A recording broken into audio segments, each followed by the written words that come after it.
Hare Krishna, welcome you all in the class. तो आज की क्लास में आप सभी सुंदर वैष्णव का बहुत बहुत स्वागत है। तो सुंदर सुंदर हमारे भगवान जगन्नाथ जी आ गए और सबको दर्शन देके रथ यात्रा करके आज हम फिर से बैठे हैं हरिनाम चिंतामणि पढ़ने के लिए। सारे लोग टायर्ड है ना, लेकिन हम आपको सोने नहीं देंगे, हम क्लास करेंगे। तो ये जो बुक है ये बहुत ही सुंदर बुक है और हरिदास ठाकुर ने हमें नाम के बारे में बताया है। और हरि नाम जो है ये युग धर्म है ना। तो इसके बारे में अगर हम अच्छे से पढ़ते हैं तो हमें अच्छा ज्ञान होगा, कृपा प्राप्त होगी, जिससे कि हम अच्छी चैंटिंग कर पाएंगे। और शुद्ध चैंटिंग से ही हमें अपना स्वरूप प्राप्त होगा, नहीं तो फिर मनुष्य जीवन तो सार्थक होने वाला नहीं है। सो हमें क्या करना है, ये करना है। सबसे पहले हम जो थोड़ा सा रिवाइज कर लेते हैं, क्योंकि पिछला सेशन भी उतने अच्छे से नहीं हुआ था। तो इस श्रृंखला में हम पढ़ रहे हैं अध्याय 4, हरि नाम चिंतामणि। इसमें हम जो फोर्थ लेसन है, इसमें जो फर्स्ट नाम अपराध जो है उसके बारे में बताया गया है कि साधु की निंदा नहीं करनी चाहिए, साधु की निंदा करना अपराध होता है। तो ये फर्स्ट नाम अपराध को बताया गया है। तो इसमें इसके अंतर्गत हमने देखा था कि नाम अपराध क्या होते हैं, फर्स्ट नाम अपराध को बताया। उसके बाद हमने बताया कि साधु होते कौन है ना। क्योंकि अगर साधु की निंदा नहीं करनी तो पहले तो ये पता होना चाहिए साधु कौन होते हैं। तो उसमें बताया हरिदास ठाकुर ने कि दो तरह से साधुओं को जाना जाता है। तो साधुओं के लक्षण के आधार पे पहचानना चाहिए, ये नहीं कि बाह्य वेश के अनुसार। तो हमने देखा था स्वरूप लक्षण और तटस्थ लक्षण। उसमें देखा था कि तटस्थ लक्षण होता है कि जो निरंतर भगवान की शरणागति ग्रहण किया रहता है, सदैव नाम जाप में रहता है और दिल से भगवान को अपना आश्रय स्वीकार करता है, वो ही साधु होता है। And that is the main गुण। जो इस गुण को अपना लेता है, बाकी जो तटस्थ गुण है वो अपने आप उनके अंदर प्रकट हो जाते हैं। फिर हमने देखा था कि वर्णाश्रम सिस्टम में के बारे में देखा था, और उसमें हमने देखा था जो गृहस्थ लोग होते हैं उनका क्या लक्षण होता है, और जो गृह त्यागी होते हैं उनका क्या लक्षण होता है ना। फिर इन दोनों में अंतर क्या है ये हमने देखा था कि कौन से साधु होते हैं, गृहस्थ साधु कौन होते हैं उनके लक्षण देखे, फिर गृह त्यागी के देखे। फिर उसके बाद हमने चर्चा की थी, हरिदास ठाकुर के यहाँ पे बताया था कि मुख्य लक्षण क्या है, चाहे गृहस्थ जो गृह त्यागी हैं उनमें जो मुख्य लक्षण क्या है जो होने चाहिए। कि सबसे इंपॉर्टेंट चीज ये है, यहाँ पे बोलते हैं अनन्य शरणे यदि देखी दुराचार तदापि ते साधु सेव्य सवाकार।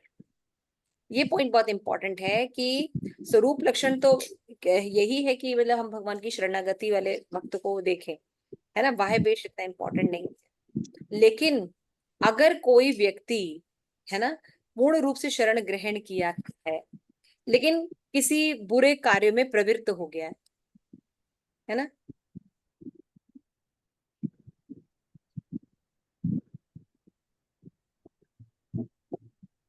बुरे कार्य में प्रवृत्त हो गया है, तो हमें उसको दुराचारी मानना चाहिए, है ना। नहीं, एक बहुत अनोखी बात हरिदास ठाकुर यहाँ पे कह रहे हैं। कोई अगर शुद्ध भक्ति का प्रयास किया है और अगर उसको कोई दुराचार में या बुरे कार्यों में अगर लग जाता है या किसी कारण फंस भी जाता है, तो उसकी निंदा कभी नहीं करनी चाहिए। कितनी यूनिक बात बता रहे हैं ना। और भगवान ने भी भगवत गीता में यही बताया है कि मेरे साधु अपि मन्यते, कि अगर कोई मेरी भक्ति में शुद्धता से लगा है और किसी परिस्थिति बस अगर कोई दुराचार कार्य में लग जाता है तो उसकी निंदा नहीं करनी चाहिए, उसको साधु ही मानना चाहिए। तो यही कृष्ण वाक्य गीता भागवते इहा ते जीवे यस सदा सर्वबंध। तो ये जो बात है यही गीता और भागवत में भी भगवान ने बताई है, और यही बात हरिदास ठाकुर कह रहे हैं। तो कहने का सीधा सा क्या मतलब है, तो क्या अगर कोई व्यक्ति दुराचार करता है तो उसको, यहाँ पे उन साधुओं की बात नहीं की जा रही है जो परंपरा से पहले से ही नहीं है। समझ में आ रहा है, फर्स्ट थॉट समझिए ना। मुझे स्क्रीन पे सबका फेस देखने दीजिए। तो अभी बात समझ में आ रही है क्या कहा जा रहा है। यहाँ वो साधुओं की बात नहीं की जा रही जो ऑलरेडी शुरू से ही फ्रॉडी हैं,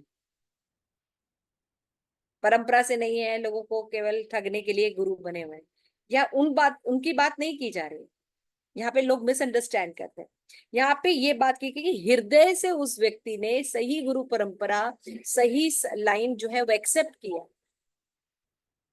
फॉलो भी किया उसने हृदय से नियमों को, है ना। लेकिन परिस्थितिवश किसी कारणवश वो किसी गलत कार्यों में पड़ गया। समझ में आ रहा है अदिति माता जी? क्लियर हो रही बात? हम जनरली क्या सोचते हैं कि जो फॉल्स गुरु है, सुडो गुरु हैं, उनको भी नहीं कुछ बोलना चाहिए। यहाँ उनकी बात नहीं की जा रही। गोलोकेशली, गेट द पॉइंट? ये हमेशा मिसअंडरस्टैंड हम करते हैं। हम क्या सोचते हैं कि मतलब ठीक है कोई बुरा कर रहा है लेकिन हम नहीं बोलेंगे। नहीं, ऐसा नहीं है। यहाँ पे जो शुरू से ही पाखंडी है उनको दूर रखना, या लोगों को उनके बारे में अगर कोई पूछता है तो सही जानकारी देना, वो गलत नहीं है। उनकी निंदा भी नहीं करनी चाहिए होती। नहीं, उनकी करनी चाहिए, तभी तो आप भेद कर पाएंगे ना जी। लेकिन यहाँ पे बात क्या कही जा रही है? किस साधु की बात की जा रही है? यहाँ पे बोल रहे हैं हरिदास ठाकुर की जिसने शरण ग्रहण की है, परंपरा में ग्रहण की है और हृदय के साथ ग्रहण की है। ये नहीं कि हाँ कोई और जैसे कि इस्कॉन है, इस्कॉन एक बहुत अच्छी संस्था है, गुरु परंपरा की प्रामाणिक संस्था एक में से एक है ना। इसमें बड़े मतलब शुरू से ही एजेंडा बना के आए, हमें तो अमेरिका जाना है या हमें तो ये पोजीशन प्राप्त करना है, तो इसको शुद्ध भक्त नहीं कहा जाएगा। जिसने भगवान की भक्ति करने के लिए आए ही है और फिर गुरु शरण ग्रहण की है और आगे भक्ति कर रहे हैं, उनसे अगर अपराध हो जाता है, मतलब करना शुरू किया बीच में परिस्थितिवश किसी कारणवश उनसे कोई अपराध हो जाता है या कोई दुराचार हो जाता है, तो उनको अपराधी या साधु मानना चाहिए। क्लियर हो रहा है? क्योंकि यहाँ पे क्या बात की जा रही है, जैसे कि आप मान लीजिए एक सुसंस्कृत परिवार है ना, हस्बैंड वाइफ सब बच्चे वगैरह सब रहते हैं। तो लड़का बड़ा हुआ, किया, वाइट कॉलेज वगैरह गया, तो क्या हुआ कि बहुत इंसिस्ट किया लोगों ने कि अरे तुम कभी कहीं नहीं जाते, ये नहीं करते, चलो एक मेरी बर्थडे पार्टी है, कोई दिक्कत नहीं। तो उसको इंसिस्ट करके दोस्तों ने पार्टी में लेके चले गए, क्लब में, ठीक है ना। और वहां पे वो लोग शराब वगैरह पी रहे थे और भी कुछ जो भी करना था वो कर रहे थे। उसी समय पुलिस की रेड पड़ गई और सारे लोग पकड़े गए, है ना। समझ में आ रहा है? सारे लोग पकड़े गए कि ये लोग ड्रग पीते हैं, ये पीते हैं, ये पीते हैं। तो अब पिता जो है वो तो जानता है ना, जो अच्छे सुसंस्कृत परिवार का जो लड़का है वो तो ये सब नहीं करता था ना, लेकिन उस दिन फोर्स में आके अपने दोस्त के संग चला गया, है ना। गलत नहीं समझ रहे हैं? अब क्या उसका पिता उसको बचाने की कोशिश नहीं करेगा पुलिस, मतलब जेल जाने से? वो बचाएगा ना, कि और बताएगा कि नहीं ये ऐसा नहीं है, ऐसा हो गया, ये उसमें शराब भी नहीं पी रहा था, ये भी नहीं करता, बाकी लोग जो कर रहे थे, ये खाली वहां चला गया था, है ना। उसको निकालने की कोशिश करेंगे और ये भी देखेंगे कि उसकी बदनामी ना हो, और फटाफट से वो फिर अपना जीवन शुरू करे। यही माँ बाप सोचेंगे ना, अच्छे माँ बाप। तो क्या भगवान ऐसा नहीं करेंगे कि उनका अच्छा बच्चा है, सब कुछ है, लेकिन हो सकता है पिछले जन्म के कोई कर्म हो या अभी के कोई दुष्कर्म हो, क्योंकि भक्ति पर टिके रहना इतना आसान काम नहीं है। भगवत भक्ति कलयुग में करना, कृष्ण भावना भावित रहना इतना आसान नहीं है। तो क्या करना चाहिए? तो उसको साधु मानना चाहिए और उसको फिर उसकी गलती को भुलाकर आगे बढ़ना चाहिए, क्योंकि ऑलरेडी जो अच्छे साधु होगा उसको पश्चाताप निश्चित होगा, अपनी गलती का पश्चाताप निश्चित। लेकिन जो इस मेंटेलिटी की नहीं है वहां बात नहीं की जा रही। तो यहाँ पे बता रहे यही सारा बात जो है कि जो अच्छे भक्त होते हैं अगर परिस्थिति बस किसी कारण में पड़ गए थे तो उनकी निंदा नहीं करनी चाहिए, उनका ज्यादा नहीं देखना चाहिए, और फिर हमें क्या करना चाहिए? हमेशा उनको ऊपर उठाने के लिए प्रयासरत रहना चाहिए। और दूसरी चीज क्या होनी चाहिए कि यही सिद्धांत गीता और भागवत ने भी बताया। ये बहुत इंपॉर्टेंट चीज थी। और उसके बाद जो बात थी कि जब व्यक्ति पाप करता है तो पूर्व में कोई उसने अपराध किया, उसका आ जाने के कारण ऐसा हो जाता है, दुराचार हो जाता है, पाप में क्रियाएं आ जाती है। लेकिन जब पाप की गंध भी समाप्त हो जाती है भक्ति करते हुए, चेतो दर्पण मार्जनम हो जाता है, अनर्थ की निवृत्ति हो जाती है, निष्ठा भक्ति से व्यक्ति आगे बढ़ जाता है, रुचि में आ जाता है, आगे आता है। तो अब जो है धीरे धीरे जो है उसकी पाप की गंध भी समाप्त होने लगती है। तो जब भाव भक्ति पर आ जाता है, वहां पे आके जब वो प्रेमा अवस्था की ओर चला जाता है, तब वहां से उसका फॉल डाउन नहीं होता है। लेकिन भाव अवस्था तक फॉल डाउन हो सकता है। समझ में आ रहा है? तो इसलिए यहाँ पे ये बात बताई गई। फिर उसके बाद था कि एक भक्त का लक्षण है कि वो भगवान श्री कृष्ण की शरण ग्रहण करता है, अन्य किसी की शरण नहीं। जो लोग यह घोषणा करते हैं कि मैं एक साधु के समान हूँ, वो अभिमानी और ढोंगी होते हैं। तो हरिदास ठाकुर ये बात का खंडन कर रहे हैं कि ढोंगी साधु क्या होते हैं। वो क्या सोचते हैं, मैं देखो मैं बहुत करता हूँ, मेरे बहुत अच्छी साधना है, ये दिखाने का हमेशा प्रयास करता रहेगा। लेकिन जितना भी उच्च शुद्ध भक्त होते हैं, वो बिल्कुल कहते हैं मैं तो बिल्कुल नीच हूँ, मैं बिल्कुल अधम हूँ, मैं कोई भी भक्ति नहीं कर पाता, मैं अत्यंत पाखंडी हूँ। ये लक्षण देखने को मिलते हैं। क्लियर हो गया? ये सब हम लोग ने चर्चा की थी। और फिर इसमें हमने शब्द संस्कृत शब्दों में साधु का स्वभाव और एक साधु के लक्षण जो है वो बताए थे कि तो यहाँ पे हरिदास ठाकुर कहते हैं 46 और 47 में कि जो भक्त होता है उसके लक्षण क्या होते हैं, हृदय के लक्षण। तो दो तरह के लक्षण होते हैं, एक स्थूल लक्षण होता है और एक सूक्ष्म लक्षण। तो हृदय का कैसा लक्षण होता है? तृण है तहीन बलि आपन के जाने, सहिष्णु तरु न्याय आपके माने, निजे ते अपा अमानियार सकल मानद, तार मुखे कृष्ण नाम कृष्ण रति प्रद। नमो विष्णुपादाय कृष्ण प्रेष्ठाय भूतले श्रीमती भक्ति वेदांत स्वामी जी ने नमस्ते सारस्वती देवी गौर वाणी प्रचारिणे निर्विशेषवादी पाश्चात्य देशितारिणे।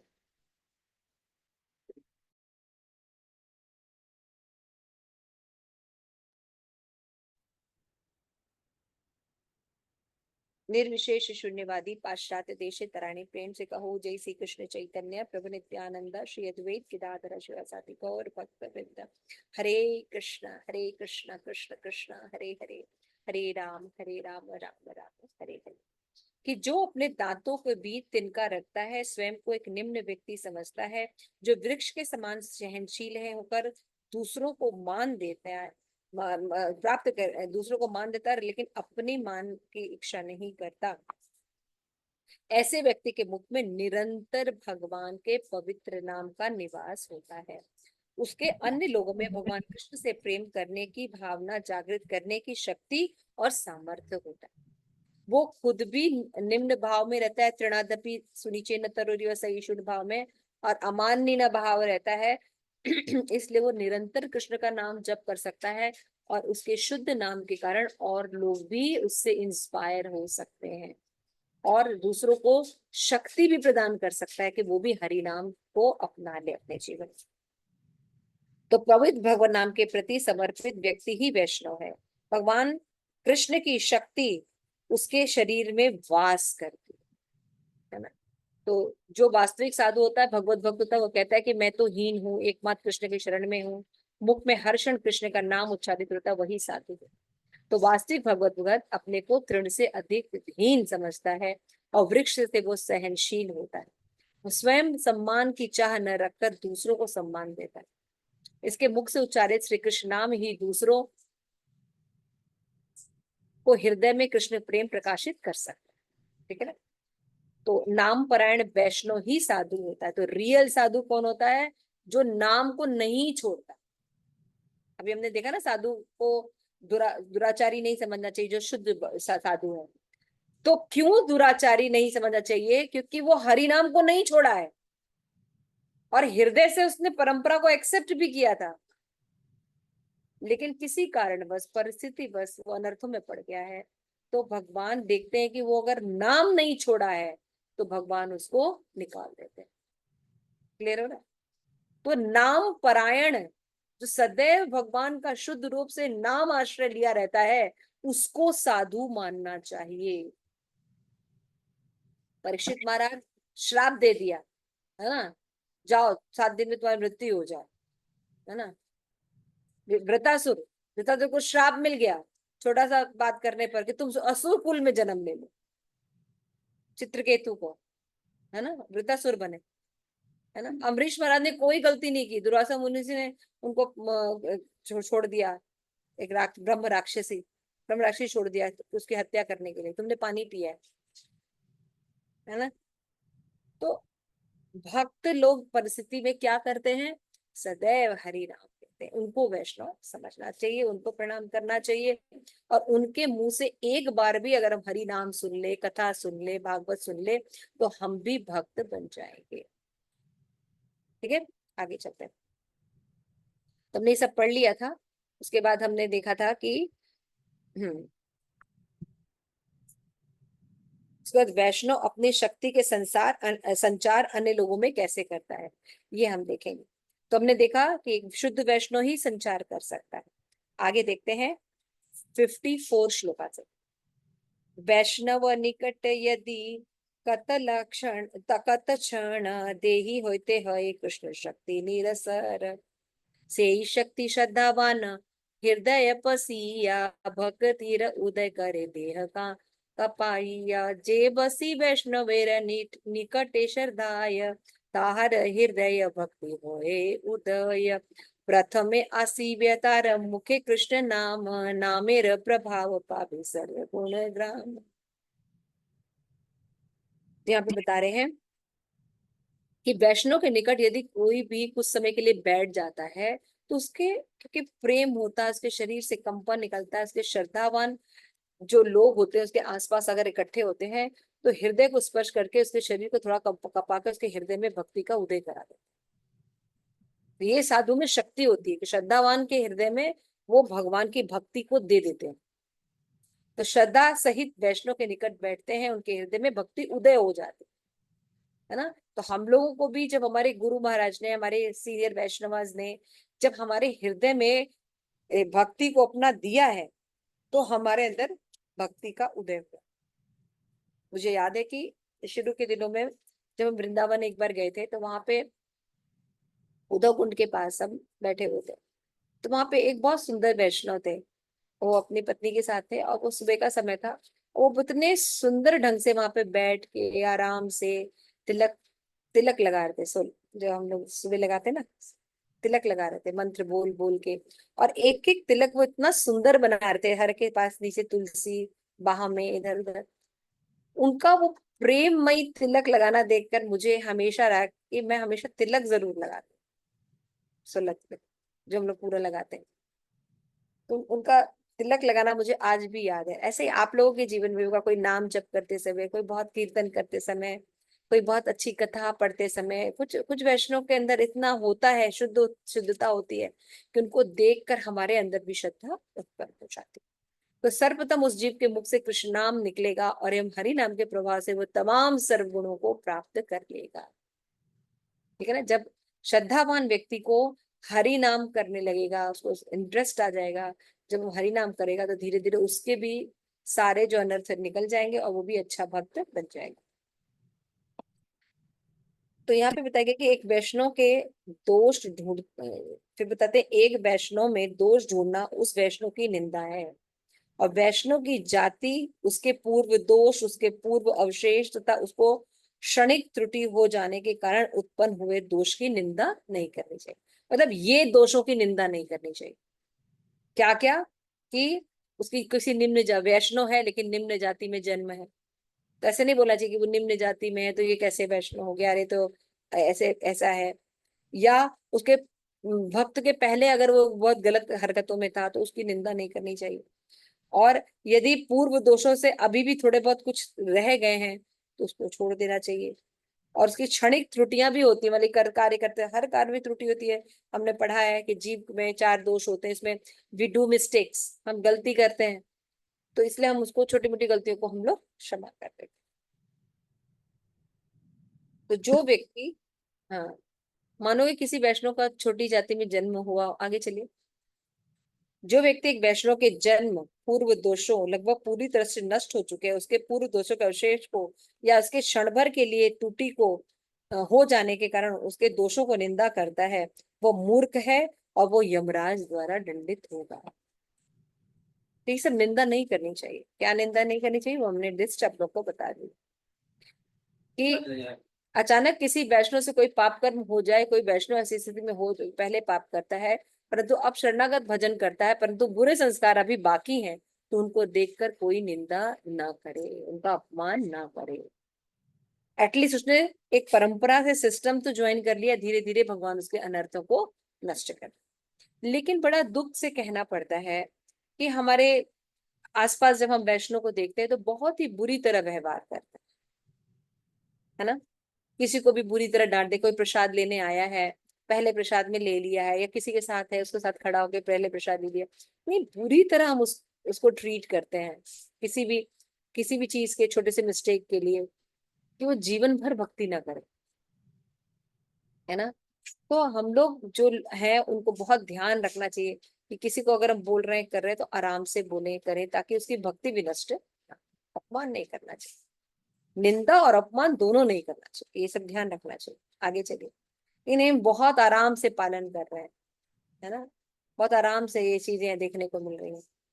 तो ऐसे वैष्णव की निंदा को कृष्ण बिल्कुल सहन नहीं करते। यहाँ पे देखिए एकदम साफ साफ हरिदास ठाकुर का है ना। भौतिक भोग दिलाने वाले, धर्म कर्म यज्ञ तथा मोक्ष दिलाने वाले कान ज्ञान कांड को भी छोड़कर जो हरे कृष्ण नाम का भजन करते हैं वो ही सर्वोपरि है। यानी ज्ञान कांडी हो, मोक्ष कामी हो, है ना, सिद्धि कामी हो, उनकी बात नहीं की जा रही है। इन सबसे ऊपर सदैव जो संकीर्तन यज्ञ का आश्रय लिए हैं वो सर्वोपरि भक्त में। तो नाम आश्रयी साधु देवी देवताओं या अन्य शास्त्रों की निंदा नहीं करता। और क्या निंदा नहीं करता? ऐसा नहीं कि केवल जीव मतलब किसी भक्त की निंदा या किसी व्यक्ति की निंदा, बल्कि अन्य देवी देवताओं की भी निंदा नहीं करता। बहुत इंपॉर्टेंट चीज है। देखिए, तो हमें कहाँ कहाँ नहीं निंदा करनी है, लिस्ट बना रहे हैं ना आप लोग। मैंने जो जो पॉइंट बताया कि उसको बनाइए आप लोग, है ना। पीछे मैंने बताया ना कि जन्म से, उनके पूर्व दोषों से, है ना, या उनके जो पहले दोषों के कारण थोड़े से अवशेष रह गए हैं, है ना, इन सब की निंदा नहीं करनी चाहिए।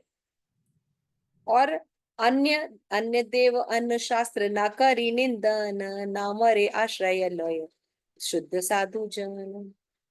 जैसे कोई कहे अरे फला में तो ये लिखा हुआ है, दिमाग ये इसमें तो ये लिखा हुआ है। नहीं, हर शास्त्र का एक मतलब है, हर शास्त्र को देने के पीछे मेंटलिटी है भगवान की। क्योंकि लोग जितना समझ सकते थे उतना वर्णन किया है। जैसे हिंदू धर्म के अलावा और भी बहुत से जो रिलीजन है ना, पंथ हैं, उनमें भी कुरान है ना, बाइबल है। तो इनमें उन लोगों के जो संस्कार है, उन लोगों की जो स्तर है उसके हिसाब से प्रचार किया गया, है ना। तो ऐसा नहीं है कि उन ग्रंथों की हमें निंदा करनी चाहिए, क्योंकि वो भगवान के ही पार्षदों ने या भगवान के ही लोगों ने की है ना।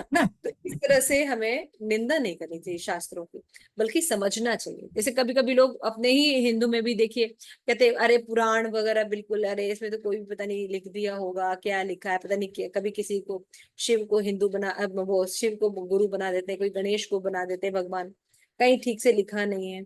नहीं, ऐसी बात नहीं है।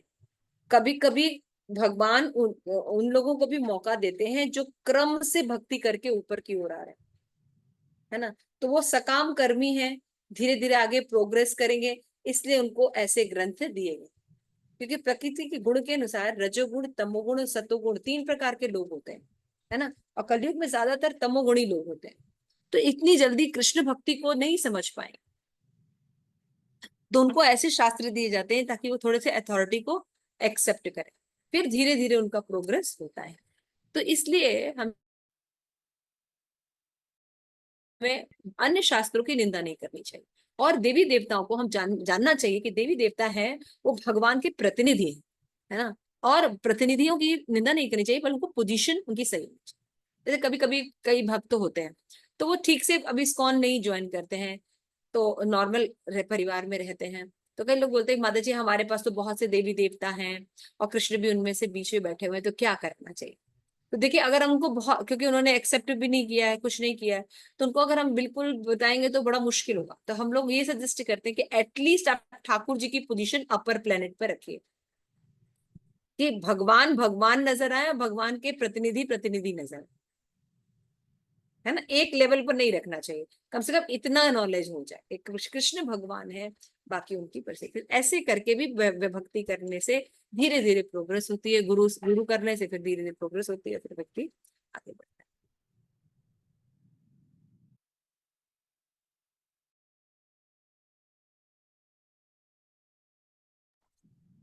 ठीक है। तो देवी देवताओं की आपने लिखा, एकमात्र श्री कृष्ण का नाम लेते हैं। हरिदास ठाकुर जी कहते हैं कि हे प्रभु, ऐसे हरि नाम का आश्रय लेने वाले साधु चाहे गृहस्थ हो, सन्यासी हो, उनके चरणों की धूलि को पाने का मैं हमेशा प्रयास करता, है ना। तो जो लोग निंदा नहीं करते, समझते हैं पोजीशन को, है ना, और प्रयोजन को भी समझते हैं कि किस लिए ये शास्त्र लिखे गए हैं, ये देवी देवताओं का क्या प्रयोजन है, तो उसकी वो निंदा नहीं करते। तो हरिदास ठाकुर कह रहे हैं जो ऐसे भक्त होते हैं उनके हम चरणों को प्रणाम करते हैं, हरिदास ठाकुर। क्योंकि जब हम किसी से प्रेम करते हैं तो खाली उस व्यक्ति से प्रेम नहीं करते, उसकी सभी पैराफेर्नालिया से भी हम प्रेम करते हैं, है ना। ऐसा है, आप लोग क्या कहते हैं, बताइए कोई। आयतु की सेवा माता जी।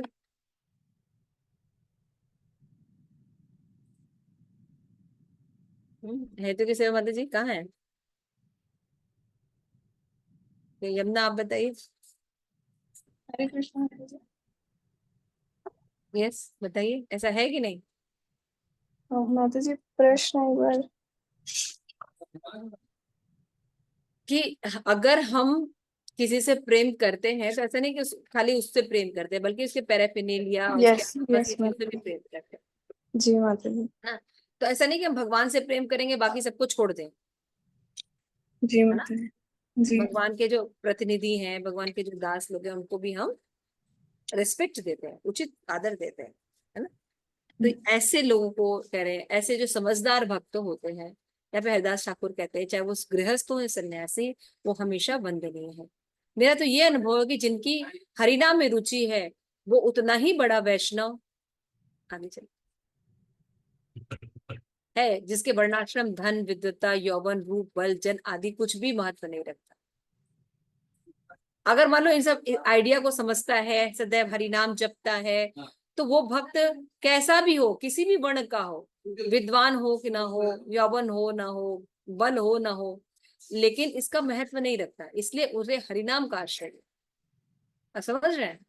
तो सबसे इंपॉर्टेंट चीज होती है, जबकि भौतिक जगत में क्या देखा जाता है, सुंदरता देखी जाती है, धन देखा जाता है, परवरिश देखी जाती है ना, कुल देखा जाता है, देखा जाता है ना, कुछ भी कार्य करिए तो ऐसे देखा जाता है। लेकिन भक्तों का ये सब नहीं देखा जाता, केवल ये देखता है कि हरिनाम कैसे है ना। तो इसलिए उन्हें अवश्य ही साधु निंदा छोड़नी चाहिए। ये सब जानने के बाद हम क्या करते हैं, ज्यादा डिस्कशन में नहीं पड़ते, हम केवल अपनी से साधना को देखते हैं, और जो चीज हमारे अनुकूल नहीं है उनको डिस्कस करने के लिए हम जरूर बात कर सकते हैं, लेकिन वैसे निंदा में हम नहीं पड़ते। श्री हरिनाम का आश्रय रूपी शुद्ध भक्ति का आश्रय लेने वाले भक्त की शुद्ध भक्त है, हमें बताया। भक्ति के द्वारा भक्ति को छोड़ने से अभक्त हो जाता है। जहाँ साधु निंदा होती है वहां भक्ति नहीं रहती, वो स्थान तो अपराध के स्थान में बदल जाता है। अतः साधकों को चाहिए कि साधु निंदा को नहीं छोड़कर साधु भक्त की सेवा करें।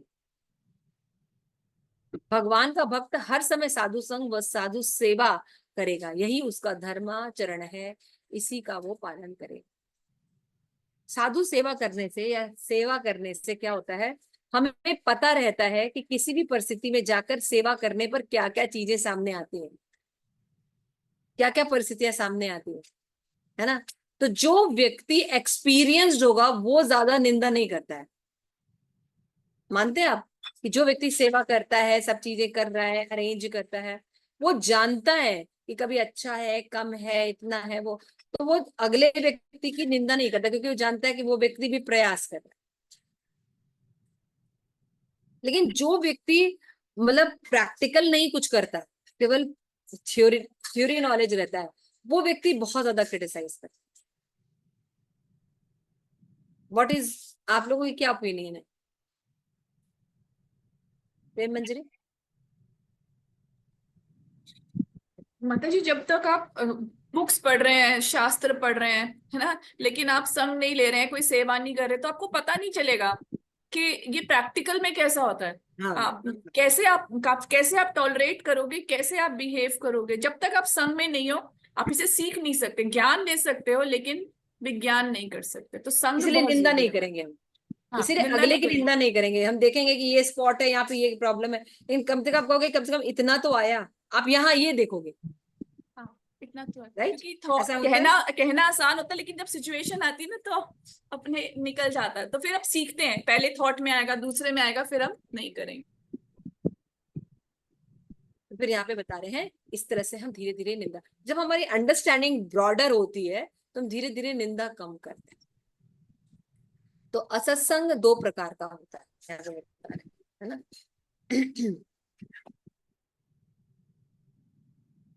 हम्म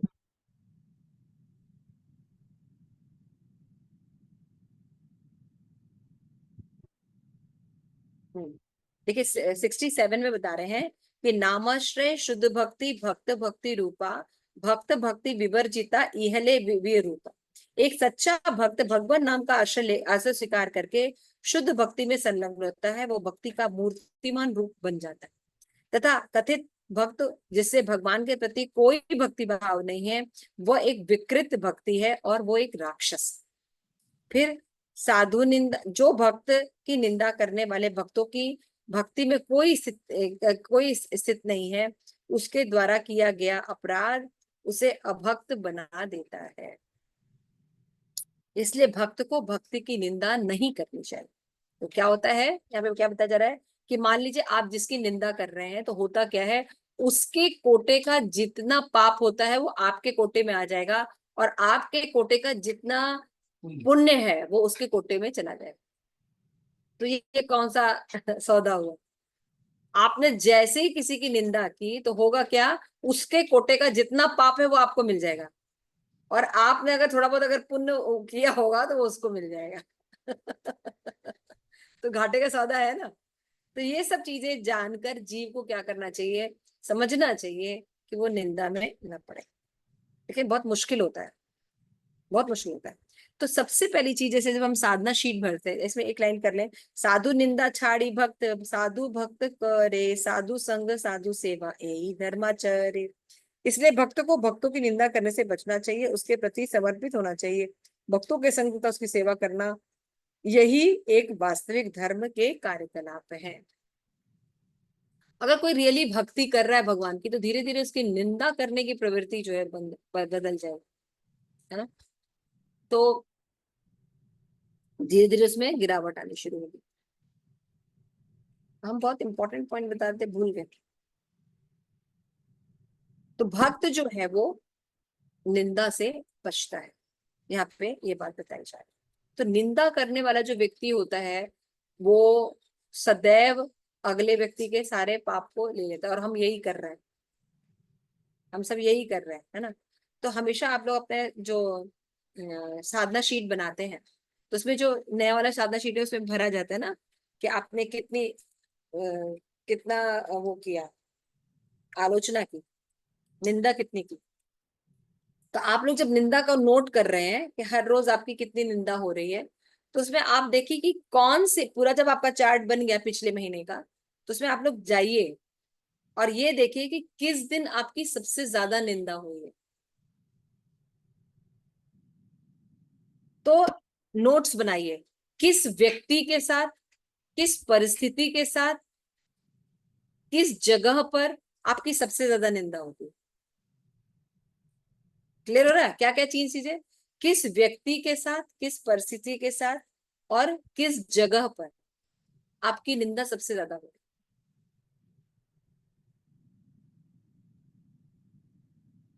तो उसको रिकॉग्नाइज कीजिए। तो आप देखेंगे कि जब हम कभी कंफर्ट जोन में आकर अपने ग्रुप में आते हैं या अपने परिवारजनों के बीच में आते हैं, तो हम खुला बात करते हैं, निंदा करते हैं। आप लोगों के साथ ऐसा होता है, मेरे साथ ऐसा होता है। जैसे whenever we sit with our family members और विथ अवर फ्रेंड सर्कल, तो वहां हम खुली बात करते हैं और हम ये सोचते हैं हमारा वे ही हाईवे है, अगले का हम कोई पर्सपेक्टिव नहीं देखते। और यदि कर भी रहा है तो उसमें, हाँ, उसमें ये देखना चाहिए कि हम बचने के चांसेस ज्यादा देखें, या हमारा डिस्कशन जो है वो हेल्दी डिस्कशन है, समझने के लिए है कि व्हाट शुड वी डू, या कभी कोई बात होती तो हम केवल कहने के लिए करते हैं, कंसर्न के लिए कहते हैं कि ऐसा है। तो ये सब देखना पड़ेगा। उसके बाद आप अपने काउंसलर के साथ बैठ के कीजिए कि देखिए, इस व्यक्ति के साथ इस परिस्थिति में या इस जगह पे मेरी निंदा ज्यादा हो, तो मैं सोच रहा हूँ कि मैं सोच रही हूँ कि कैसे हम इनको दूर करेंगे। तो 5 कारण लिखिए कि हम कैसे इसको रिमूव कर सकते हैं, क्या चीजें हम अपनाएं प्रैक्टिकल, जिससे कि हमारी ये चीजें रिमूव। और जब आप अपनी चीजें ऐसे करके बातचीत करेंगे, तो जो आपके सीनियर वैष्णवज हैं, काउंसलर है, वो आपकी मदद करेंगे आपको और राय देने में और अपना डिसीजन बताने में, जिससे कि आप धीरे धीरे अगर उसको प्रैक्टिस करेंगे, आप देखेंगे कि आप इम्प्रूव करना शुरू कर जाएंगे। तो क्या हो जाता है, अब इकट्ठे तो कोई चीज शुरू नहीं है। मान लीजिए कि किसी व्यक्ति के पास जाकर हमारी निंदा जाती है, जैसे मैंने बताया कि कंफर्ट जोन में जब हम आते हैं, अपने ग्रुप में आते हैं या अपनी चीजों में आते हैं, तो हम अपने आप को सही साबित करते हैं हर तरह से, और अगले को गलत बताते हैं। और उसमें एक व्यक्ति भी ऐसा नहीं होता जो जेन्युइन बात करे। क्लियर हो रहा है? तो क्या करेंगे, फिर हम कभी भी सीख नहीं पाएंगे। तो उस परिस्थिति में हम क्या कर सकते हैं कि एटलीस्ट हम इन कारणों को लेने लगे, या अपने उस ग्रुप में एक व्यक्ति का थॉट हमेशा रखें कि मतलब जो जेन्युइन भी बोले, तो उससे क्या होगा, वहीं पे हम चेक हो जाते हैं। क्लियर हो रहा है? या निंदा के करने के जो परिणाम हैं उनके बारे में सोचें, तो भी चेक हो जाते हैं। देखिए, एक ह्यूमन नेचर होता है। आप कहीं भी जाते हैं, कोई घटना घटती है, कोई बात होती है, गलत, मान लीजिए आपने एक थॉट प्रोसेस सीखा है, पढ़ा है, उसके हिसाब से आप कर रहे हैं, और कोई उसके विपरीत कार्य करता है, तो आपको थोड़ा सा लगेगा, है ना? तो जब आपको कहीं हृदय में लगेगा, तो आपको हमेशा ऐसे व्यक्ति से डिस्कस करना चाहिए जो आपसे ऊपर हो। कभी भी मैटर को अपने बराबर वाले या अपने फैमिली मेंबर से डिस्कस नहीं करना चाहिए। ऊपर वाले से करने पर आपको क्या होगा, वो आपको और वेज बताएंगे जो आप नहीं देख कर रहे हैं। इससे आपको हेल्प मिलेगी उस चीजों को समझने के लिए। या सचमुच भी वो व्यक्ति अगर गलत भी है, क्योंकि हर व्यक्ति सही भी नहीं होगा, तो उस पाखंड से आप कैसे निपटे, रादर देन क्रिटिसाइजिंग, वो आपको हेल्प करे। ये टिप मैंने अपनाई है काफी हद तक। इससे बहुत चीजें, मुझे स्ट्रॉन्ग स्ट्रॉन्ग चीजें उसमें काफी हेल्प मिली है मुझे। बस। तो धीरे धीरे रेशो में कमी आनी शुरू हो जाती है। तो स्पेशली आप साधना शीट में अपने इन चीजों को मेंशन कीजिए कि निंदा हो रही है, तो निंदा कौन कौन सी जगह, कौन कौन से लोगों के साथ और कौन परिस्थितियों में सबसे ज्यादा होती है, उन लोगों के साथ सावधान रहिए। जैसे अपने मैंने बताया, जैसे कंफर्ट जोन में आते हैं, अपने फैमिली मेंबर के साथ बैठते हैं, जैसे कई होता है ना, परिवार में ही, जैसे पति पत्नी है, अब है किसी की आदत ही है करने की, तो वहां पे तुरंत ना सावधान हो जाना चाहिए, ज्यादा रिएक्ट नहीं करना चाहिए। बात सुन लीजिए और उसको भगवान को कहिए, I am not taking all this things because I don't do anything, तो I have to listen, but I am not taking anything. स्वस्थ मानसिकता वालों से दोस्ती करनी चाहिए, है ना? तो एक मेंटेलिटी होती है, कहाँ एक बहुत से पर्सनालिटी ऐसी होती है, कहीं जाते हैं ना, तो वहां की क्या ड्रॉबैक है वही दिखाई देता है उनको, है ना? कई लोगों को देखिए, कहीं पर भी जाते हैं तो जो ड्रॉबैक्स होते हैं वही उनको दिखाई देते हैं। कुछ लोग होते हैं जिनको अच्छा होता है वो दिखाई देता है ना? तो जहाँ इस तरह के, और आपको इस तरह के लोग ज्यादा मिलेंगे जो ड्रॉबैक जरूर बताएंगे आप, तो वहां पे तुरंत बोले थे, I am pass on this words to him, I am not accepting his. तो आप मन से बोल देते, मैं इनके शब्दों को स्वीकार नहीं कर रही हूँ, ये जो भी कह रहे हैं, और मुझे कुछ नहीं मतलब है इस, तुरंत। और हरे कृष्ण महामंत्र का मानसिक जाप करना लगे। तो ये करने से आपको कभी नहीं कोई रोका, तो इससे निंदा के प्रभाव से बचा जा सकता। तो परिस्थितियां परिस्थितियों को भी हम देख सकते हैं कि भाई इन परिस्थितियों में ज्यादा हो रहा है, तो उन परिस्थितियों में थोड़ा सा सावधान रहना चाहिए, देखना चाहिए क्या किया जा सकता है। तो इस तरह से आप निंदा से बच सकते हैं। और भी कई उपाय आ सकते हैं, तो आप लोग भी बता सकते हैं।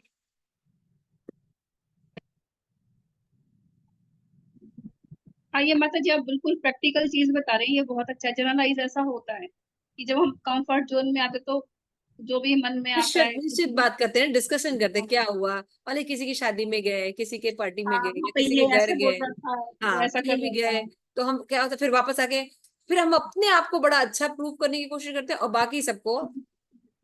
तो जहां ऐसी मेंटेलिटी हो तो समझ जाना चाहिए, और वो अपना पार्टनर भी हो सकते हैं, तो वहां पे हम अवॉइड कैसे करें। तो फिर अवॉइड करेंगे। अच्छा कभी कभी होता है कि अगले व्यक्ति का दिमाग भी नहीं जाता है, लेकिन दूसरे का यही दिमाग जाता है, तो आपका दिमाग वैसे खराब होगा। तो सुनना नहीं चाहिए चाहिए, इसमें ये बोलना चाहिए सच्चिदानंद प्रभु ने यही कि सही मैं, तरीका है कि मैं उन वर्ड्स को पास ऑन हाँ कर रही हूँ और मैं बट उन्हीं पे पास ऑन कर रही हूँ, और I am not taking these things. Hare Krishna. यही सही तरीका है, क्योंकि आप सामने वाले को कुछ नहीं बोल सामने सकते वाले वो को कुछ बोल नहीं रहा बोल सकते, तो इस तरह से आप निपट सकते हैं। क्योंकि अगर अवॉइडेबल है, जैसे दो फ्रेंड्स हैं या कुछ ऐसे रिलेशन वाले हैं, तो उनसे तो आप थोड़ा डिस्टेंस मेंटेन कर सकते हैं।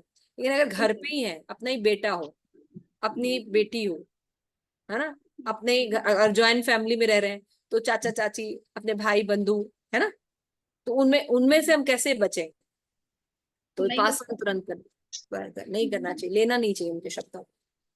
तो इस तरह से हम अवॉइड कर सकते हैं, इससे भी बहुत फर्क पड़ने लगता है। इस सच्चिदानंद प्रभु जी ने ये सब टिप्स बताई थी, तो मुझे बहुत फर्क पड़ा था इन सब माता चीजों जी जब एक साथ कुकिंग करते हैं ना, या एक साथ हम सेवा करते हैं, तो में। कभी हाँ कभी क्या किसी को गलत फहमी होती है किसी के हाँ उसमें, हाँ ना, तो हाँ उसको समझा जाए। तो उसको हम ये बता सकते हैं तुम क्लास सुनो, क्लास नहीं सुनते हैं ना, तो उससे भी क्या गलत गलत बातें आती, मैं सब कुछ हूँ, मेरा हाँ ही सब हाँ कुछ है। तो उनको क्लास के माध्यम से सुनना चाहिए, क्लास नहीं तो हाँ क्लास हाँ नहीं सुनते हैं ना, तो हाँ, उससे भी बहुत फर्क पड़ता है मतलब। बहुत फर्क पड़ता है, क्योंकि सुनते रहने से क्या होता है ना, इसीलिए तो बोलते हैं प्रभुपाद की बुक्स पढ़ते रहना चाहिए। तो उससे क्या होता है ना, बार बार वो चीजें हैमर करती हैं, बार बार वो चीजें हैमर करती हैं। तो क्या होता है कि हम ध्यान रखते हैं, थोड़ा ध्यान रखना शुरू करते हैं कि नहीं ये बहुत बड़ी चीज है, अगर हम ये नहीं सुधारेंगे तो हमको भगवान का प्रेम तो नहीं मिलने वाला, यहीं घूमते रहेंगे हम सहजिया भक्त बने रहेंगे। हमें सहजिया नहीं बनना, हमें शुद्ध भक्त बनना है। इतना कुछ मिलने पर भी हम प्रयास नहीं कर रहे हैं। प्रभुपाद मिले हैं हमें, प्रभुपाद के ग्रंथ मिले, इतना अच्छा हमको मंदिर मिल गया, उसके बाद भी हम प्रयास नहीं करें।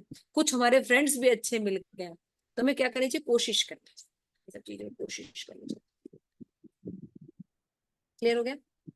हाँ, तो आप लोग और बता सकते हैं, एक दो उपाय बता सकते हैं कि कैसे निंदा से बचा जा सकता है।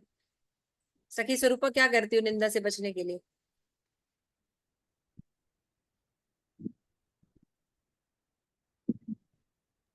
माता जी कहीं पर क्या होता है कि बहुत सारी डिस्कशन होती है, कुछ प्रॉब्लम होती है ना, हाँ तो उसको हटाने के लिए कैसे हम, ऐसा तो नहीं कर सकते कि हम जोर जोर से बोल के कि हाँ मैं ही सच हूँ, मैं ही सच हूँ, ऐसा नहीं हो सकता ना।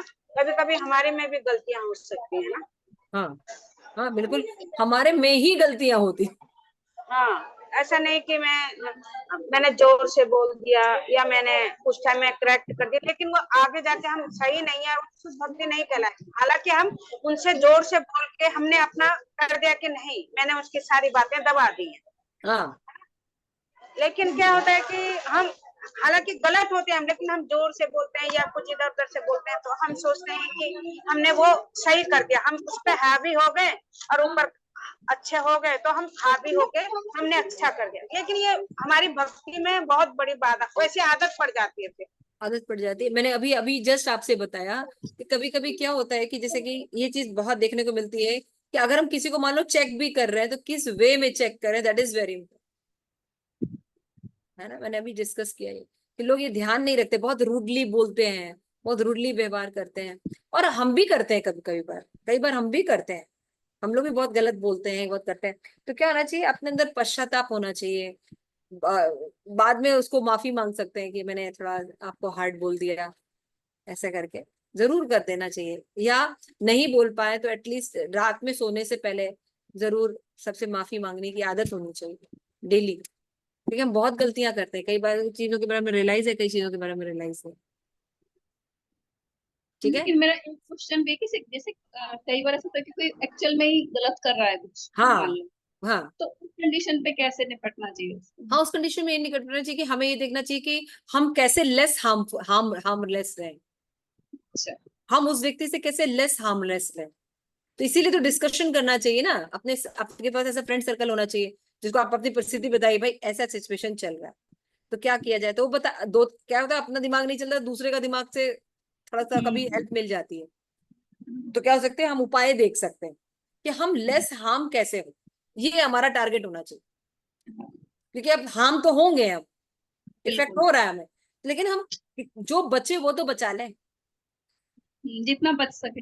जितना बच सके। तो उसके लिए हमारे पास फ्रेंड सर्कल होने चाहिए हमारे, इसलिए तो सिस्टम होना चाहिए हमारे पास, काउंसलर होने चाहिए, हमारे सीनियर्स होने चाहिए, हमारे फ्रेंड्स होने चाहिए। जैसे हम लोग का फ्रेंड सर्कल है तो एटलीस्ट हम लोग एक दूसरे से बात कर सकते हैं, भाई ऐसा चल रहा है।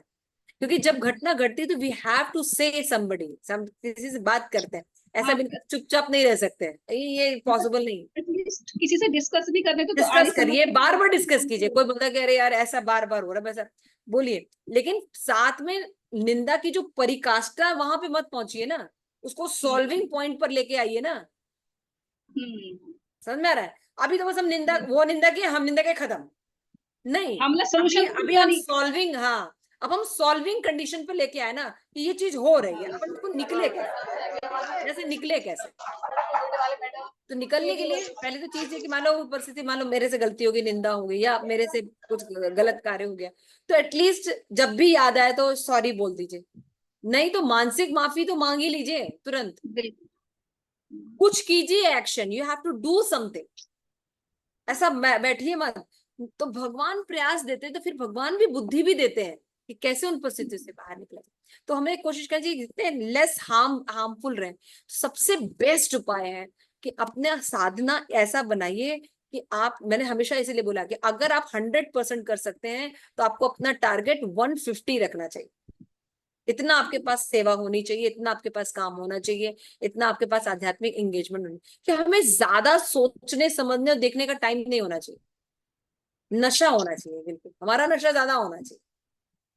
तो नशा ज्यादा रहेगा, अच्छा रहेगा, संकीर्ण हमारा अपना अच्छी भक्ति रहेगी, चलेगा, तो हम क्या रहेगा, ज्यादा कम देखेंगे। एक तो ये बहुत जल्दी आपको, लेकिन फिर भी हमारी इतने दिनों से आदत है, तो जरूर डिस्कस करना चाहिए जिससे कि निंदा में वो घोर निंदा में न परिवर्तित हो, बल्कि अपने फ्रेंड सर्कल में बात करके थोड़ा सा वो सप्रेस हो जाता है। जैसे मान लो कोई घटना घटी, अगला व्यक्ति गलत है, अलग गलत किया उसने, बहुत गलत किया, तो अपने अपने अपने फ्रेंड सर्कल में उसको डिस्कस, अरे ऐसा करके ऐसा हो गया यार, बहुत दिक्कत है क्या। तो फ्रेंड्स क्या कहते हैं, अरे यार छोड़ो यार, जाने दो, सब उसका तो नेचर ही है। तो फिर कहता है चलो जाने दो यार, होता ही रहता है। तो क्या होगा, वी मेक इट सप्रेस, तो माता खत्म जी हो गया वहां, अवॉइड छोड़ कर के सकते आगे हैं, भक्ति करो अब। अवॉइड तो कर सकते हैं। हाँ, कंसोल करने के लिए sometime we have to say something ना। ऐसे बिल्कुल जड़ की तरह एकदम व्हाइट एंड ब्लैक जिंदगी नहीं होती है ना। तो हमें बात करनी चाहिए हमारे पास, इसीलिए हम लोग बात कर रहे थे कि हमें अपने अच्छे फ्रेंड सर्कल होना चाहिए, हमारा अपना अच्छा। यस मदन, है ना, कि वो खुद गलती करता है लेकिन दूसरों को फिर वो ब्लेम करता है ना। और जो सही भी होता है, कभी कभी ऐसा होता है जो सही होता है उसी को ही उसमें लिया जाता है, या उससे नहीं बोलना, या उससे ये नहीं करना, हालांकि वो बिल्कुल अलग है ना, तुम्हारे किसी और के साथ में है। लेकिन क्या होता है खुद, और कभी कभी आता है कि खुद वो गलती कर रहा है लेकिन दूसरा अगर वही काम कर रहा है तो उसको बार बार रिवीजन किया जाता, नहीं तुम ऐसा कर रहे, हाँ हाँ फिर हाँ, क्या करना चाहिए। वो इसीलिए आपसे कह रहे हैं ना कि मान लीजिए आपको कोई, मान लीजिए सचमुच वो व्यक्ति कुछ गलत कर रहे हैं आपके साथ, तो एटलीस्ट आपके पास कम से कम आपके पास ऐसे फ्रेंड सर्कल होने चाहिए जिसमें आप बात कर सके, अपनी बात बताइए। तो क्या होता है कि कभी कभी हमें नहीं समझ में आता है, लेकिन अच्छे फ्रेंड से बात करने पर क्या होता है, वो हमें सजेशन देंगे कि इन चीजों को कैसे डील करें, तो हमें आइडिया लग जाता है, तो हम घोर निंदा करने से बच जाते हैं। और नहीं तो कंसोलिंग के लिए हमारे पास फ्रेंड सर्कल तो होना ही चाहिए, क्योंकि एकदम से हम कुछ बोले नहीं, कुछ ऐसा नहीं होता है ना। जब कुछ गलत होता है तो हम रिएक्ट करते हैं, इसलिए अपने ग्रुप होना चाहिए जिसमें बता सके, अरे यार हम इस चीजों से बहुत गुजर। जब हम किसी से कह देते हैं ना तो दिल हल्का हो जाता है, और निंदा नहीं। और वैसे भी अगर कोई अच्छी भक्ति, हमने ये देखा है कि प्रभुपाद के मुंह में अगर सच में किसी ने प्रभुपाद को पकड़ा है भक्ति करने के लिए, तो ज्यादा निंदा उंदा में नहीं पड़ता है, अगर सही से किसी ने भक्ति को पकड़ा है, किसी आप उसको बुरा भी लगेगा ना, फिर कहेगा छोड़ो यार जाने दो ये भक्ति को। अब मान लो अगला अगला व्यक्ति आके उसको माफी मांगे तो अरे छोड़ो आपसे भी हो गया, हम लोग से भी हो गया, मतलब तुरंत खत्म कर देता है वो बात। हाँ, वो लंबा नहीं खींचेगा उसको, वहीं पे लंबा नहीं खींचते हैं भक्त लोग, ज्यादा लंबा नहीं खींचते हैं। भक्त लोग समझते हैं चीजों को कि ये होता है, हम भी गलती करते हैं, हमारे साथ भी होता है। इसलिए आपके पास फ्रेंड सर्कल हो चाहिए, एटलीस्ट आप एक बार बात कर लें तो क्या होगा। जो घोर निंदा से भौतिकतावादी लोग एकदम लगे रहते हैं, है ना, पीढ़ियों में लगे रहते हैं, उसको कंसोल कर देना चाहिए। इसीलिए मैंने आप लोगों को एक प्रसंग सुनाया था श्रीमद् भागवतम से। श्रीमद् भागवतम में जो राजा थे, उनका नाम मैं भूल रही हूँ, जिनका एक ही पुत्र था, 1 करोड़ शादियां की थी उन्होंने, और एक पुत्र उत्पन्न किया था। चित्रकेतु, चित्रकेतु, चित्रकेतु भी था। हाँ चित्रकेतु था माता जी, हर्षवर्धन बेटा हुआ था उनका जो। एक ही बेटा था उनका, और उनको रानियों ने जहर देके मार दिया। हाँ, अपने ठीक है ना, याद है ना आप लोग को, ये सीन याद है? उसमें हुआ कहते हैं रानियों ने करके मारी। उसके बहुत सुंदर सुंदर कमेंट्स हैं आचार्यों के। उसमें वो बोलते हैं कि वो जो रानियां थी वो कोई सड़क छाप लड़कियां नहीं थी। 1 करोड़ जो रानी थी चित्रकेतु की, वो कोई सड़क छाप रानियां नहीं थी, ये ऐसे ही कोई नॉर्मल लेडीज थी। वो राजकुमारियां थी, राजवंशी थी, है ना। उनके अंदर साधुता थी, अपने पति के लिए, समाज के लिए वो आदर्श चरित्र रखती थी। और उन्होंने ऐसा घृणित कार्य क्यों किया? इसलिए किया क्योंकि राजा को जब पुत्र प्राप्त हो गया था तो अपनी जो पत्नी थी जिनसे पुत्र प्राप्त था उनसे बहुत प्रेम करने लगे थे, और इनके प्रेम को वो तिरस्कारित करने लगे थे। समझ रहे हैं आप? तो ऐसी परिस्थितियां उन्होंने उत्पन्न की कि वो रानियों के अंदर द्वेष पैदा हो। क्लियर हो रहा है? द्वेष पैदा हो गया। तो क्या हो गया, उन रानी ने कहां तक निंदा का कहां तक गया कि वो लड़के को ही मार दिया, जबकि वो एक ही वंश का बच्चा था, है ना। और दूसरी तरफ अगर आप देखिए तो जैसे ऋषभ देव है, तो ऋषभ देव ने अपनी वाणी से अपने पुत्रों को कहा तप तपो ही दिव्यम, है ना। पूरा राज्य करने से पहले ऋषभ देव ने पूरे भाषण दिया है, पूरा बताया है कि कैसे जीवन होना चाहिए, है ना। तो उसका उसका नतीजा क्या हुआ कि उनके सारे जो पुत्र थे वो भगवान के भक्त बने। तो परिस्थितियां बहुत इंपॉर्टेंट थी। कई बार हम लोग भी नेगेटिव सिचुएशन में इतना नेगेटिव रहते हैं लगातार कि वो व्यक्ति और नेगेटिव हो जाता है, जबकि थोड़ा सा सामान्य व्यवहार भी किया जा सकता है जिससे कि उसकी कड़वाहट जो है वो निकल जाए। क्लियर हो रहा है? मेरी बात समझ में आ रही है आप लोगों को? वो रानियां कितना ईर्ष्या करने लगी कि उस लड़के को मार दिया। वो बहुत सुसंस्कृत नारी राजकुमारियां थे। तो हम कभी कभी ऐसा करते हैं, किसी से द्वेष करते हैं, किसी से निंदा करते हैं, किसी तो उसको और ज्यादा उससे बातचीत नहीं करते, विश नहीं करते, किसी को हरे कृष्णा नहीं बोलते। आप समझ रहे हैं? और नेगेटिविटी बढ़ती जाती है। तो कभी कभी क्या होता है, जैसे कि मैंने एक टिप अपनाया है, पता नहीं आप लोगों को कितना पसंद आएगा। जनरली जैसे मान लीजिए किसी दो वैष्णव में इतना नहीं समझ में आता उनको, एक दूसरे की पर्सनैलिटी, द्वेष तो नहीं, मतलब नहीं समझ में आता, उनके बच्चों को स्नेह कीजिए। आप उनके बच्चों को प्रेम कीजिए, उनसे पूछिए, उनसे बातचीत कीजिए, उनको कभी कभी कोई गिफ्ट दीजिए, उनसे करिए। तो उनके उनके बच्चों को जब आप बहुत ट्रीट अच्छा करते हैं तो मदर फादर इतना ईर्ष्या नहीं करते आपसे। This is one way of treating. ऐसा है कि नहीं है? हाँ, मान लीजिए मैं हूँ नरसिंह स्तुति माता जी, मान लीजिए मैं नरसिंह स्तुति माता जी को बिल्कुल हेट करती हूँ, एकदम हेट। और नरसिंह स्तुति माता जी कहती है भाई अब नहीं बन रहा है भाई, मुझे कुछ कर नहीं सकते हम लोग रिलेशन में। तो फिर क्या कहें, माता जी आए मेरे बच्चों के लिए कुछ लेके आए, कुछ करें, मंदिर में मिले, पूछें उनसे, जैसे कुछ व्यवहार करें, गिफ्ट दे, आदान प्रदान करें, तो हमारे मन में उतनी नफरत रहेगी। क्यों प्रेम पद्मिनी माता जी, रहेगा ऐसा? हाँ, थोड़ा नहीं, पॉजिटिव पॉजिटिविटी भी आएगी, मतलब इतना न बढ़ने दें जितना हो सके। तो ये एग्जाम्पल आप लोग हमेशा याद रखेगा चित्रकेतु महाराज का। उन्होंने ऐसा विवश किया उन रानियों को, इतना नेग्लेक्ट किया, इतना तिरस्कार किया कि वो सही होके, संस्कारी होके भी उन्होंने अपने पुत्र की हत्या कर दी। समझ में आ रहा है? तो कम से कम इस चीज को तो हम रोक सकते हैं ना। तो ये सब चीजें, तो निंदा, निंदा का ये सब बहुत एस्पेक्ट्स हैं, उनको समझा जा सकता है, प्रैक्टिकल भी चीजें देखी। और स्पेशली हमने बताया कि अपने साधना शीट में आप लोग जरूर मेंशन कीजिए, जो निंदा वाला है उसको काउंट डाउन किया कीजिए, और 3 चीजों को चेक कीजिए, अपने काउंसलर से बात कीजिए। आप लोग कोई काउंसलिंग की बात नहीं करता, केवल काउंसलिंग क्लासेस चलती है। Nobody even ask about our sadhana, कोई कोई बात नहीं करता कि माता जी इस समय मेरी हीयरिंग, यहाँ पे मेरी हीयरिंग कम हुई पिछले महीने या 2 महीने से, मैं देख रही हूँ मेरी ये चीज दिक्कत हो रही है। कोई डिस्कशन नहीं, कोई डिस्कशन आप लोग नहीं करते। खैर मैं तो इतना हूं भी नहीं, इसलिए मैं कभी कभी सोचती हूँ तो मुझे बहुत तकलीफ होती है। मुझे लगता है कि ठीक है, मैं तो इतना हूं भी नहीं कि मुझसे कोई सलाह ले। लेकिन मैं आप लोगों के पॉइंट ऑफ व्यू, कितना गलत पॉइंट ऑफ व्यू है आप लोग, कितनी साधना शीट आप लोग मेंटेन नहीं करते, मेंटेन करते हैं कभी कोई डिस्कशन नहीं करते। मैंने इतना राउंड कर लिया, what you are talking about. किसी एक पहलू पे तो कभी डिस्कशन कीजिए। तो डिस्कशन कब करेंगे? जब आपका हैंड वर्क रहेगा। पहले निंदा पर, उठने पर, कोई भी टॉपिक ले लीजिए, छोटी छोटी चीजें, हियरिंग है, रीडिंग है, इसमें छोटा छोटा टॉपिक लगे कि इस हफ्ते ऐसा हुआ, तो फिर उसको चेक कीजिए हमेशा कि किस जगह, किस व्यक्ति के साथ, किस परिस्थिति में कम हुआ। ये लिखना चाहिए हमेशा। फिर उन परिस्थितियों को आप चेक कीजिए, कैसे खुद से अपने बनाइए कि कैसे हम इनको रिड्यूस कर सकते हैं। तो अब अगले मंथ में हम ये चीजें करेंगे, करके देखिए होता है कि नहीं, इस बार हेल्प लीजिए। ऐसा नहीं कि दिन भर काउंसलर को पकड़े रहिए, लेकिन एटलीस्ट आप लोग के वर्क होने चाहिए सब चीज।